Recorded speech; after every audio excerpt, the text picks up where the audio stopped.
You ask Tiger to solve. This deals with linear equations with one unknown. The final result is x equals -2. Let's solve it step by step. Simplify the expression. Expand the parentheses.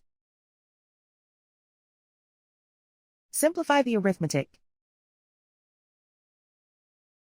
Group like terms. Combine like terms. Simplify the arithmetic. Group all constants on the right side of the equation.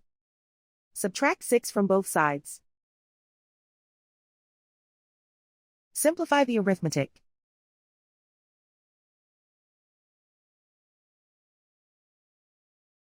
Convert the x into a positive number.